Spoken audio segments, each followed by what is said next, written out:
புதினம் தெரியுமோ? புதினம் தெரியுமோ?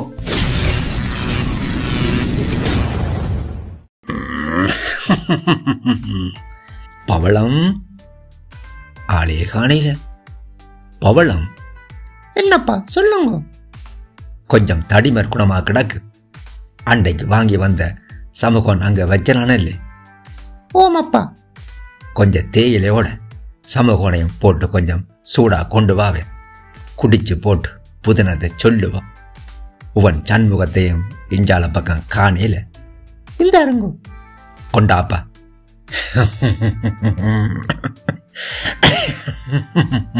பவளம் படலைக்கு ஏதோ சத்தம் கேக்குது. பேரடி உள்ள என்னப்பா? படலைக்கு யாரு வாரம் ஆகி கிடக்கு. ஓ வாரம் பாரு பாப்பேன் பாக்குறேன். ஆரோப்பா வேற மாஸ் போட்டு வரீனா? மாசம் அடியே பேரடி கல்லர் காடர் உதறி இலங்க அடியே. கவனம் இருக்கா? போய் முன்னு போய் வேற படலைக்கு பார்த்துட்டு வா. இஞ்சியப்பா சண்முகம்ப்பா.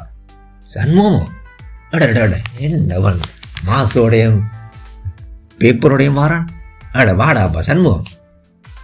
சண்முகம் ஓமடா. என்னடாப்பா இதை மாசம் பேப்பரும் வர என்ன பிரச்சனை? இப்போதானே உனக்கு இந்த புதினம் தெரியலடாப்பா. இலங்கை ஊரா ஏதோ திருப்பி ஏதோ கொரோனான்றாங்க.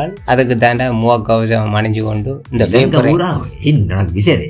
இலங்கை ஊர் அங்கே வருது. இது அங்கே தென் பகுதி பக்கம் ஏதாவது வந்திருக்கலாமா? உனக்கு இந்த விஷயம் தெரியாதுலாம். நான் பேப்பரை எடுத்து கொண்டு வந்தேன். இது பேர் இருக்கா எங்கே எல்லாம் வந்திருக்காண்டு.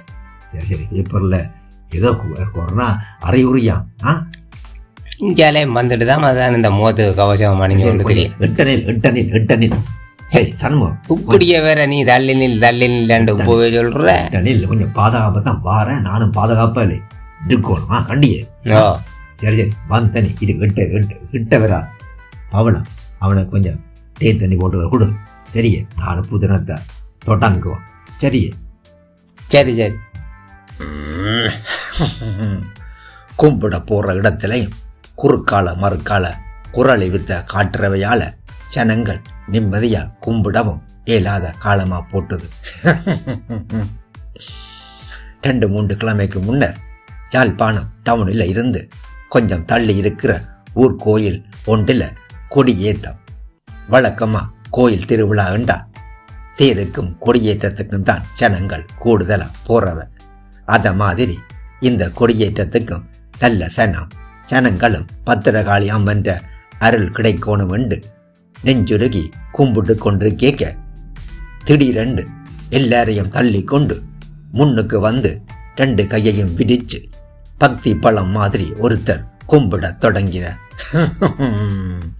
அவருக்கு பின்னால இன்னும் 4-5 பேர் சனத்துக்குள்ளால பாய்ஞ்சு வந்துச்சுனா. அதில் ஒருத்தர் லைட் பிடிக்க, இன்னொருத்தர் வீடியோ எடுக்க, கும்பிட்டு கொண்டவர் அப்படி எடு இப்படி எடு, இந்த பக்கம் கேமராவை திருப்பு என்று ஆர்டர் போட்டுட்டு திரும்பவும் பத்திரகாளி தாயே என்று கண்ணை மூடி கும்பிட தொடங்கிட்ட. பவளம் கேட்டியே? ஓமாம் தொடர்ந்து சொல்லுங்க. சனத்துக்கு தங்களை சுத்தி என்ன நடக்குது என்று முதலில் விளங்கியல. இப்படி தடாலடியா ஜீன்ஸோட வந்து சேட்டை கலட்டி இடுப்பில கட்டி போட்டு கொடி கம்பத்தோட நின்று கும்பிட்டவரை ஊர் ஜனத்துக்கு நல்லா தெரியும். அவரும் அந்த ஊர்தான். ஆனால் கன காலத்துக்கு முதலே வெளிநாட்டுக்கு போய் அப்படியே இந்தியாவில் நடிக்க போய் ஆள் கொஞ்சம் ஃபேமஸ். ஆனால் அவர் நடித்த ஒரே ஒரு படம்தான் வெற்றி. அதுக்கு பிறகு எல்லா படமும் கவுண்டு கொட்டுண்ட தானே இயக்கி படம் எடுத்து பார்த்த. அதுவும் சரி வரையில. இப்ப சீரியலில் நடிக்கிற. அப்படி இருந்தும் இன்னும் ஆளுக்கு படத்துல நடிக்கிற ஆசை போகல. அவர் இப்ப எடுக்கிற படம் ஒன்றில் தங்கட ஊர் கோயில புகழ்ந்து பாடுற மாதிரி ஒரு பாட்டு வச்சிருக்கிறாராம். அதுக்குத்தான் வீடியோ எடுக்க இப்படி கொடியேற்றத்துல வந்து நின்று அலப்பற செய்திருக்கிறார். அதோட அவரின் ஷூட்டிங் முடியல. அதுக்கு பிறகு சாமி வாகனத்துல வெளி வீதி சுத்தி வரைக்க இந்த நடிகர் போய் காவங்கு தூக்கி கொண்டிருந்தவரை தள்ளி விட்டுட்டு தான் போய் தூக்க தொடங்கிவிட்டார். சாமி காவின மற்றவர் இதை பார்த்துட்டு குழம்ப வீடியோ எடுக்கினம் அதுக்காகத்தான் என்று சொல்லி சமாளிச்சு தொடர்ந்தும் காவங்கு தூக்குற மாதிரி போஸ் கொடுத்திருக்கிறார். பிறகு அவரின் ஷூட்டிங்குக்கு எண்டு கொழும்பில் இருந்து டான்ஸ் ஆடுற பொம்பிளைகளும் ஆம்பிளைகளும் சாமி வீதி வேலம் வரைக்க முன்னுக்கு நின்று படத்துல வார பாட்டை பெருசா போட்டுட்டு அதுக்கேற்றபடி ஆடத் தொடங்கிட்டினம்.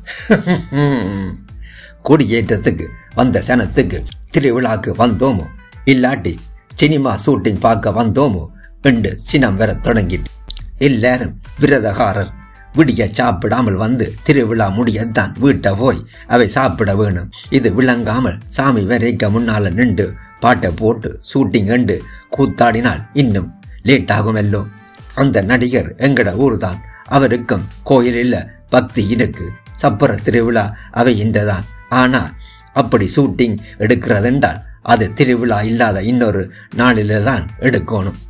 இப்படி வீதி வேலம் வரைக்க சிங்கள பொம்பளையில ஆட விட்டு வேடிக்கை காட்டுறதெல்லாம் அம்மனிக்க பொறுக்காது என்று கொடியேற்றத்துக்கு வந்தவ புறுபுறுத்து கொண்டு போட்டினோம். கோயில்காரன் இனியாவது இப்படியான வேலைகளுக்கு இடம் கொடுக்காமல் கோயிலின் புனிதத்தையும் அம்மன்ற மகிமையையும் காப்பாற்றிவினமோ. எனக்கு ஆகாஷ்னு பேர் சூட்டியது கே பாலச்சந்திரன் சார். அவருடைய ஹோம் ப்ரொடக்ஷன் கவிதாலயம் மூலமாக தான் நான் என்ட்ரி ஆனது சினிமா இண்டஸ்ட்ரிக்கு தமிழில். அதுக்கப்புறம் தெலுங்கில் வந்து ராமோஜி ஃபிலிம் சிட்டி அவங்க தான் என்னை ஹீரோவாக அதே பேர் ஆகாஷ்ன்ற பேரில் வந்து தெலுங்கில் இன்ட்ரடியூஸ் பண்ணாங்க. ஆனந்தம் என்ற படம் அது மிகப்பெரிய வெற்றி அடைஞ்சிச்சு. அதை தொடர்ந்து தெலுங்கில் வந்து நிறைய மூவிஸ் பண்ணேன். மறுபடியும் அந்த ஆனந்தம் படத்தை தமிழில் ரீமேக் பண்ணாங்க அதே ராமோஜி ஃபிலிம் சிட்டி. அந்த படத்து மூலமாக தமிழுக்கு நான் ரீஎன்ட்ரி கொடுத்தேன். இனிது இனிது காதல் இனிது என்ற படம். அதுக்கப்புறம் ராமகிருஷ்ணா, அமுதே, காற்றுள்ளவரை, குருதேவா, கிச்சா வேசப்பன வரைக்கும் பண்ணேன். பட் நான் எதிர்பார்த்த சக்ஸஸ் வந்து தமிழில் வந்து கிடைக்கல. நான் வந்து தெலுங்கு வந்து நல்ல ஒரு பொசிஷனில் இருந்துட்டு தமிழில் நான் தமிழை பண்ணுறதுக்காக வந்து தெலுங்கை விட்டுட்டு ஒரு 3 years தமிழை ஃபோக்கஸ் பண்ணேன். பட் அந்த டைம் எல்லாமே நல்ல படம், எல்லாமே பெரிய ப்ரொடியூசர்ஸ், பெரிய டைரக்டர்ஸ். காதக்கோட்டை பார்த்திங்கன்னா அஜித் சாருக்கு மிகப்பெரிய சக்ஸஸ் கொடுத்துச்சு. அதே டீம் வந்து மறுபடியும் என்ன ஹீரோவாக வச்சு ராமகிருஷ்ணா பண்ணாங்க. பட் ராமகிருஷ்ணா ரிலீஸ் ஆகிற டைம் வந்து சுவாமி வந்துச்சு. அதனால் வந்து அது எதிர்பார்த்த கமர்ஷியல் சக்ஸஸ் ஆகலை. பட் எனக்கு நிறைய ஆஃபர்ஸ் வந்துச்சு. அது மூலமாக அமுதே பண்ணேன் லலித் சார் டைரக்ஷனில். துல்லா மனவும் துள்ளும் பூவன வாசம் பண்ணேன் அவர் கூட. ஸோ இந்த டைம் வந்து நான் மறுபடியும் தமிழுக்கு ரீஎன்ட்ரி ஆனது, தமிழில் நான் ஃபேமஸ் ஆனது. நான் ஒரு தமிழில் வந்து நல்லா நடிக்கிறேன், ஜெயாகாஷ் படம் வந்து நல்லா இருக்குன்னு சொல்லணும்னு சொல்லி ஆசைப்பட்டேன். பட் அதை விட எனக்கு பெரிய பேர் வாங்கி கொடுத்துச்சு சின்னத்திரை, அதாவது ஜீ தமிழோட நீதானே இந்த பொன் வசந்தம் வந்து மிகப்பெரிய வெற்றி அடைஞ்சிச்சு. அதை ப்ரொடியூஸ் பண்ணது மாஸ்டர் படத்தோட ப்ரொடியூசர் ஜேவியர் பிரிட்டோ சார். அவர் மறுபடியும் நெஞ்சத்தை இல்லாதே பண்ணும்போது என்ன பண்ண சொன்னாங்க. ஸோ அவங்களுக்காக மறுபடியும் நான் அதை பண்ணேன். அதுவும் நல்லா தான் போய்க்கு இருந்துச்சு நெஞ்சத்தை இல்லாதே அதே ஜீ தமிழுக்கு. ஆனால் இப்படியே பண்ணிகிட்டு இருந்தேன். டிவியில் வந்து நல்லாவே பண்ணிகிட்ருக்கோம், நல்லாவே போய்கிட்டு இருக்கு. பட் நான் வந்து ஒரு இலங்கை